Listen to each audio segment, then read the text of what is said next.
ألا من كنت مولاه فهذا علي مولاه اللهم وال من والاه وعاد من عاداه.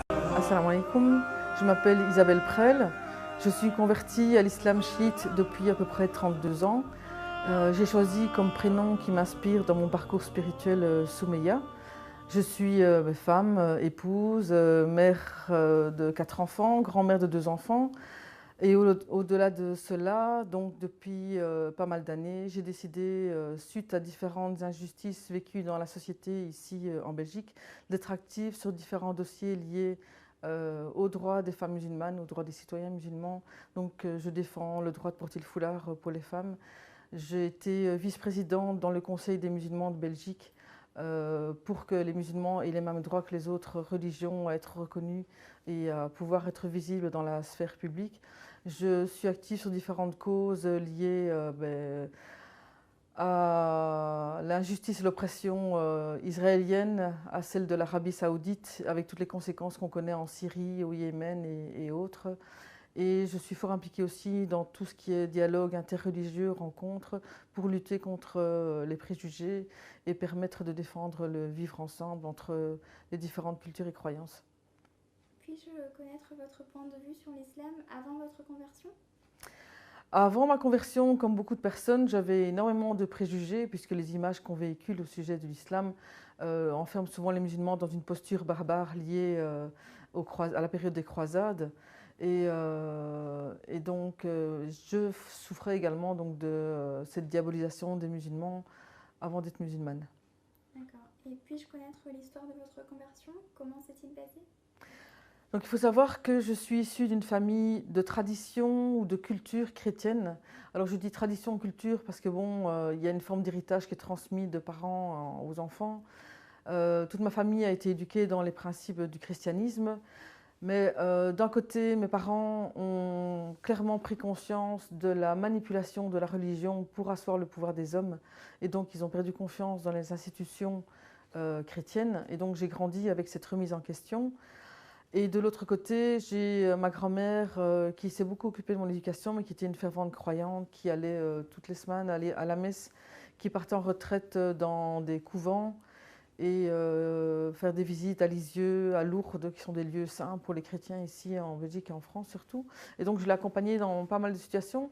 Donc j'ai grandi dans cet esprit et dans cette culture chrétienne où mes parents nous ont baptisés, mes frères et sœurs et moi, mais comme on inocule un vaccin. Parce que dans la tradition chrétienne, un enfant qui meurt sans avoir été baptisé, son âme erre dans les limbes. Mais disons que les convictions et les réflexions qui assoient les fondations de la croyance ont toujours été absentes. Et depuis que j'étais enfant, j'avais des appréhensions par rapport à la mort et au sens de la vie. Donc je suis restée avec des questions, est-ce que Dieu existe ou pas ? Et j'ai pourtant fait les petites communions et la confirmation de foi à 12 ans. Mais j'avoue que c'était plutôt pour les intérêts des cadeaux que pour autre chose. Et alors, il se passe que ma famille était très ouverte à la diversité. Donc, on rencontrait des gens, des témoins de Jéhovah, des chrétiens, des bouddhistes, des gens issus de la révolution de mai 68. Donc, on a eu contact aussi avec des personnes et des familles issues de la bourgeoisie. Le fait est que quand j'avais 12-13 ans, la première famille marocaine est venue s'installer dans le quartier. Mes parents ayant l'esprit très ouvert, ils ont directement établi un contact avec eux. Et moi, donc, la fille de la maison est devenue ma meilleure amie. Et donc, vers 13-14 ans, j'ai commencé à ouvrir les yeux sur une déconstruction, finalement, des préjugés que je pouvais avoir à l'égard des musulmans. Et j'ai découvert qu'il y avait des valeurs, style d'hospitalité, le respect des ancêtres, les relations intergénérationnelles, et puis toute la notion de solidarité envers les personnes pauvres et autres. Bref, j'ai découvert que ça avait d'autres aspects que l'image négative que j'en avais. Vers 16-17 ans, j'ai rencontré donc plusieurs musulmans pratiquants, donc des familles chiites, et j'ai eu l'occasion de lire, entre autres, les livres du shahid Mohamed Bakr Sadr, alors que j'étais fort versée dans tout ce qui est approche scientifique. Donc j'ai trouvé vraiment que par ces démonstrations, j'ai pu être convaincue de l'existence de Dieu. Et donc sur cette base-là, je me suis dit, Dieu nous a créés et il nous a laissé des modes d'emploi pour vivre en harmonie avec la société.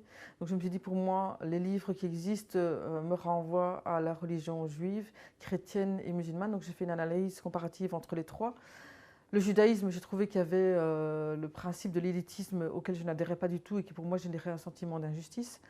Le christianisme, j'en venais, et donc pour moi il n'y avait plus de possibilité d'aller à la source du message divin puisque c'était déformé par l'être humain. Et donc j'en suis arrivée à l'évidence que la religion actuelle à suivre pour moi, c'était l'islam. Et à ce moment-là, j'avais encore deux choix. J'avais le choix entre le sunnisme et le chiisme. Et j'ai vraiment trouvé dans le chiisme une approche, pour une personne qui était féministe avant d'être musulmane, une approche des droits de la femme qui m'a vraiment convaincue que la femme dans l'islam chiite pouvait accéder à des droits et au respect de sa dignité, que dans toutes les autres idéologies, croyances, elle était instrumentalisée ou infantilisée ou oppressée. J'ai trouvé dans l'islam chiite aussi toute une démonstration scientifique et toute une approche raisonnable de tous les principes de la croyance. Et donc ça m'a vraiment mis en évidence que, en plus, la manière d'être dans l'authenticité du message islamique, c'était à travers la famille du prophète, qui étaient donc des gens purifiés et qui nous permettaient d'avoir un accès garanti à l'essence divine du message musulman, avec toutes les valeurs d'éthique, de bon comportement et d'éducation de soi et de l'âme qui nous permettent de vivre en harmonie avec tous les autres. Mais c'est un peu mitigé. Donc mes parents nous ayant éduqués dans le principe d'ouverture et du respect des choix, quoi qu'ils aient des appréhensions parce qu'eux-mêmes étaient victimes de préjugés à l'égard de l'islam et avaient des craintes par rapport à cette tradition arabo-musulmane, ils ont respecté mes choix malgré qu'ils avaient leurs craintes. J'ai gardé quelques temps de contact avec certaines amies, mais dans la réalité des choses, quoique la relation familiale et la relation avec les amis puissent être maintenues, je me suis sentie quand même en décalage de centre d'intérêt par rapport aux grandes questions de la vie. Et donc j'ai gardé des relations avec certaines personnes de mon côté, mais c'est vrai que de l'autre côté, dans la société au sens large, c'est vrai qu'à partir du moment où on pose le choix de devenir musulman, je me suis rendu compte que je pensais qu'on vivait dans des états de droit et de liberté. Et j'ai dû admettre que finalement, quand on pose le choix qui ne représente pas la norme majoritaire de la société, on est confronté d'abord dans certaines relations de connaissances, il y a quand même une fermeture qui s'opère et donc je me suis retrouvée un peu en posture bancale. Mais au niveau de la société, le fait de poser le choix de devenir musulmane et de l'être visiblement par le port du foulard, ça m'a clairement fermé beaucoup de portes à l'accès à des formations et à l'accès à des emplois. Mais en tout cas, je pense qu'à deux niveaux, j'ai été confrontée à des dysfonctionnements par rapport aux principes de la société dans laquelle je vis. Alors je vais aborder la réponse sur deux aspects. Le premier aspect, donc, c'est que c'est clair qu'au niveau de la société, donc, comme je vous l'ai dit, je pensais que je vivais dans un état de droit qui garantissait les libertés fondamentales des citoyens et des individus. Et là, je me suis rendu compte que la société belge, en l'occurrence, clairement refuse d'intégrer et d'accorder le droit égalitaire aux femmes de manière générale. Parce qu'on voit clairement dans la vie de tous les jours, moi qui suis féministe d'origine, enfin depuis très longtemps, je me rends compte que la femme continue à être discriminée, à être utilisée sur le marché de l'emploi où on instrumentalise son corps, où on profite d'elle pour avoir une main-d'œuvre bon marché, puisque les femmes doivent travailler encore à l'heure actuelle 13 mois pour avoir le salaire de 12 mois d'un homme ici en Belgique. Donc déjà, il y a ce constat-là qui est là, mais en plus, si je cumule la visibilité de ma croyance musulmane par le fait que je porte le foulard, j'ai clairement, dans le cadre de recherche de formation, on m'a interdit des formations parce que je portais le foulard. Il y a une formation à laquelle j'ai pu accéder, mais parce que j'avais une possibilité d'embauche. Quand j'ai perdu cette possibilité d'embauche, ils ont mis un terme à la formation en disant « ce n'est pas rentable de vous former » et donc on arrête la formation.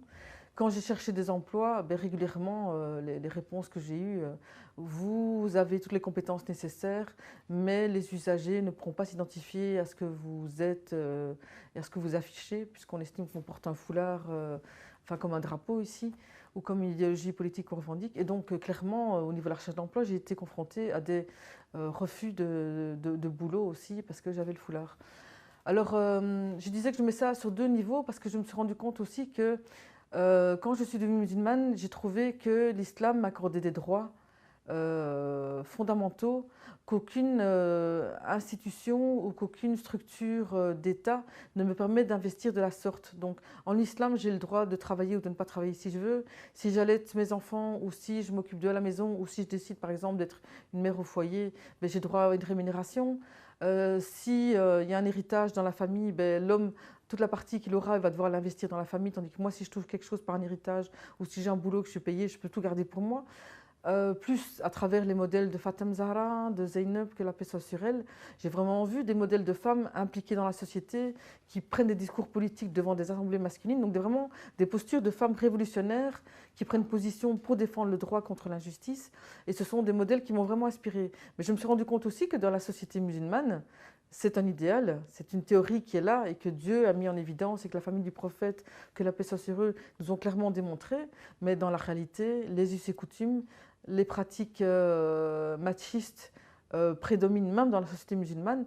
Et donc je me suis rendu compte qu'à deux niveaux, il y avait un combat de femmes à faire pour réinvestir ses droits en tant que femme musulmane. Donc j'ai mis sur pied donc, différentes actions et je suis coordinatrice d'une association de femmes musulmanes chiites francophones où on travaille sur la réappropriation de notre identité de femme à travers la lecture islamique chiite et les modèles de Fatem Zahra et de Zeynep. Donc on fait des recherches, des rencontres pour étudier les différents thèmes et se réapproprier notre identité parce qu'on estime que quand on est victime d'une injustice, c'est souvent la méconnaissance de nos droits qui nous amène à la voie de l'injustice et que c'est par le droit et par l'islam qu'on doit revendiquer nos droits. Mais de l'autre côté, dans la société aussi, suite à toutes les discriminations dont les femmes musulmanes sont victimes, mais pas que les femmes musulmanes, puisqu'on est dans un état où l'islamophobie est de plus en plus présente aussi. Donc je me suis investie sur des dossiers donc, liés aux droits des femmes de porter le foulard. Et je me suis investie dans différentes associations. Et en 2004 aussi, donc, pour contrer ce genre de discrimination, j'ai été élue donc, dans une assemblée qui a pour fonction de défendre le droit des musulmans au niveau national et d'être interlocuteur auprès des autorités belges pour la reconnaissance des mosquées, pour la formation des enseignants, la formation des imams dans les mosquées et bon, tout ce qui est aumôniers et autres qui travaillent dans les prisons, les hôpitaux. Et j'ai été élue vice-présidente de cette institution de 2008 à 2014 pour défendre le droit des musulmans. Donc vraiment, mes activités, donc outre le frein que j'ai eu au niveau de la recherche d'emploi, j'ai réinvesti mes compétences et mon expérience au service du droit des femmes, au sens large du terme, mais et des musulmans aussi, dans les différents niveaux de la société où il y a des combats.